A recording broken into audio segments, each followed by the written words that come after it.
മലമുകളിൽ 250 വർഷത്തിലേറെ പഴക്കമുണ്ടെന്ന് കരുതപ്പെടുന്ന ഒരു മുരുകൻ ക്ഷേത്രം. കൊല്ലങ്കോട് വന്നിട്ട് ഈ പ്രസിദ്ധമായ ക്ഷേത്രത്തിൽ വരാതെ പോകാൻ പറ്റില്ലല്ലോ. ഇതാണ് വാമല മുരുകൻ ക്ഷേത്രം. ഞാൻ പകർത്തിയ കുറച്ചു കാഴ്ചകളും വിശേഷങ്ങളും പങ്കുവയ്ക്കുന്ന ഈ ഒരു ചെറിയൊരു വീഡിയോയിലേക്ക് എല്ലാവർക്കും സ്വാഗതം. ഗൈസ്, കൊല്ലങ്കോട് നിന്ന് ഞാൻ നേരെ വന്നത് നമ്മുടെ വാമല മുരുകൻ ക്ഷേത്രത്തിലാണ്. അയ്യോ, ഒരു രക്ഷയില്ലാത്ത വ്യൂ ആണ് കേട്ടോ, ഒരു രക്ഷയില്ലാത്ത വ്യൂ. ഇങ്ങോട്ട് വരുന്ന വഴിക്ക് ഒരുപാട് നല്ല നല്ല കാഴ്ചകൾ കണ്ടു. ഒരു കാഴ്ച എൻ്റെ മനസ്സിൽ തന്നെ തങ്ങി നിന്ന് കേട്ടോ, വേറൊന്നുമില്ല. റോഡിന് തൊട്ട് സൈഡിലായിട്ട് ഒരു വലിയൊരു കുളം, തൊട്ടിപ്പുറത്ത് പാടം. അസൂയ തോന്നിപ്പോയി ഗൈസ്. കാരണം പണ്ട് നമ്മളെ വീട്ടിൻ്റെ അടുത്തൊക്കെ ഒരു കുളം ഉണ്ടായിരുന്നെങ്കിൽ, അല്ലെങ്കിൽ ഒരു ചിറ ഉണ്ടായിരുന്നെങ്കിൽ നീന്തി പഠിക്കാമായിരുന്നു എന്നൊക്കെ ഒരുപാട് ആഗ്രഹിച്ചിരുന്നു. പിന്നെ പയ്യന്മാരൊക്കെ ആയിട്ട് കുറച്ച് ദൂരെയൊക്കെയാണ് പോയി കുളിച്ചുകൊണ്ടിരുന്നത് കേട്ടോ. അതിനൊരു വിഷമം ഉണ്ടായിരുന്നു. ഇത് കണ്ടപ്പോൾ എനിക്ക് ഭയങ്കര അസൂയ തോന്നി. കാരണം അവിടെ ഉള്ളവർക്ക് എന്ത് ലക്കിയാണ്, എന്നും അവിടെ പോയി കുളിക്കാം, അടിപൊളി നീന്തി പഠിക്കാം. റോഡിൽ നിന്ന് കയറി വരുമ്പോൾ തന്നെ തൊട്ട് ലെഫ്റ്റ് സൈഡിലായിട്ട് ആ സൈഡിലായിട്ട് ഒരു കുളം കാണാം.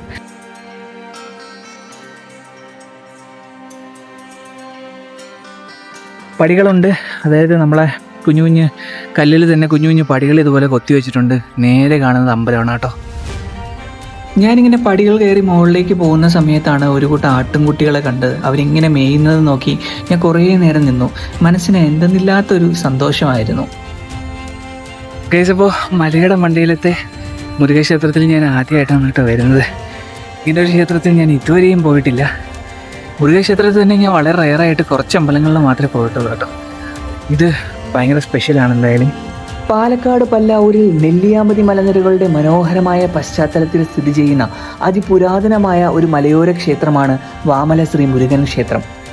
ബാലമുരുകൻ പ്രധാന പ്രതിഷ്ഠയായ ഏകദേശം 250 വർഷത്തിലധികം പഴക്കമുണ്ടെന്ന് കരുതപ്പെടുന്ന ഈ പുണ്യഭൂമിയിലേക്ക് പാറയിൽ കൊത്തിയെടുത്ത പടവുകളിലൂടെ നടന്നാൽ എത്തിച്ചേരാം. ഗണപതി, അയ്യപ്പൻ, ഇടുമ്പൻ സ്വാമി എന്നിവരുടെയും സാന്നിധ്യമുള്ള ഈ ക്ഷേത്രം ചുറ്റുമുള്ള പച്ചപ്പ് നിറഞ്ഞ പാടശേഖരങ്ങളുടെയും സൂര്യാസ്തമനത്തിൻ്റെയും മനോഹര ദൃശ്യങ്ങളാൽ സമൃദ്ധമാണ്. ആത്മീയതയ്ക്ക് പുറമെ കുഞ്ഞിരാമായണം, ഹൃദയം, ദീപസ്തംഭം, മഹാശ്ചര്യം എന്നീ ഹിറ്റ് മലയാള സിനിമകളുടെ പ്രിയപ്പെട്ട ലൊക്കേഷൻ കൂടിയായ വാമല പാലക്കാട് ടൗണിൽ നിന്നും വെറും 25 കിലോമീറ്റർ മാത്രം അകലെയാണ്.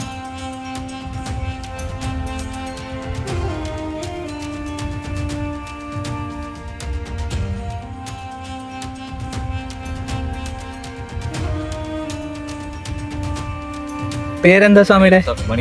മണികണ്ഠ സ്വാമി അല്ലേ? 27 കൊല്ലായി. ഇവിടെ എപ്പോഴൊക്കെയാ തിരക്ക് വരുന്നേ? എപ്പോഴാണ് ഉത്സവം? ദീപാവലി അല്ലേ? തൈപ്പൂയ. കാവടി ഉണ്ടല്ലേ? ശരി. അമ്പലത്തിൽ തൊഴുവാൻ കണക്കാക്കി തന്നെയാണ് കേട്ടോ ഞാൻ വന്നത്. കുളിച്ച് ശുദ്ധിയാക്കി തന്നെയാണ് വന്നത്. അതുകൊണ്ട് വന്ന ഉടനെ തന്നെ ആദ്യമേ ഒന്ന് കയറി അമ്പലത്തിൽ തൊഴുതു കേട്ടോ. കണ്ടില്ലേ, കുറിയൊക്കെ തൊട്ട് പ്രസാദമൊക്കെ കഴിച്ചു. ഭയങ്കര ഒരു ആശ്വാസമുണ്ട് ഇവിടെ വന്നിരിക്കുമ്പോഴത്തേക്കും. മനസ്സിന് ഒരു ശാന്തത, ഒരു ദൈവീകത ഉണ്ടല്ലോ, അത് നമുക്ക് കിട്ടുന്നുണ്ട്. അപ്പോൾ അമ്പലം വരുന്നത് ഈ സൈഡിലാണ് കേട്ടോ. ഇവിടുന്ന് താഴേക്കൊരു വഴിയുണ്ട്. ഈ വഴി നമുക്ക് അവിടെ ഒരു പാറയുടെ അങ്ങേറ്റം വരെ പോകാം കേട്ടോ. അവിടെ നോക്കി കഴിഞ്ഞ് കിട്ടിലും വ്യൂ ആയിരിക്കും. എന്തായാലും ആ വ്യൂവും കൂടെ നമുക്കൊന്ന് കാണാം.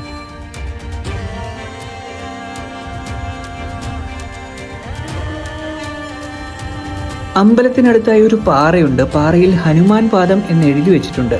ഹനുമാൻ സ്വാമിയുടെ കാൽപാദം പറഞ്ഞ സ്ഥലമാണിതെന്ന ഒരു ഐതിഹ്യം കൂടെയുണ്ട്. വൈകുന്നേരങ്ങളിൽ അമ്പലം സന്ദർശിക്കാനും വെറുതെ പാറമുകളിൽ ഇരിക്കാനും ഒക്കെയായി ഒരുപാട് പേര് ഇവിടെ വരുന്നുണ്ട്. വരുന്നെങ്കിൽ വൈകുന്നേരം തന്നെ വരാൻ ശ്രമിക്കുക. സൂര്യാസ്തമന കാഴ്ചകൾ കാണേണ്ടത് തന്നെയാണ്. സൂര്യൻ ഇങ്ങനെ അസ്തമിച്ചുകൊണ്ടിരിക്കുകയാണ് കേട്ടോ. പേരെന്താ?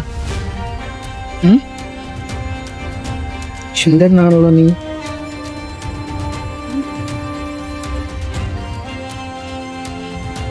ക്ഷേത്രത്തിലെ കാഴ്ചകളെല്ലാം ഇവിടെ അവസാനിക്കുകയാണ് കേട്ടോ. ഇരുട്ട് വീഴാൻ തുടങ്ങിയപ്പോഴേക്കും ഞാൻ താഴേക്ക് ഇറങ്ങാൻ തുടങ്ങി.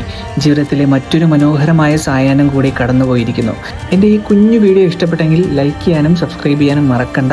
അപ്പോൾ നമുക്കിനി അടുത്ത വീഡിയോയിൽ കാണാം. അതുവരേക്കും ബൈ.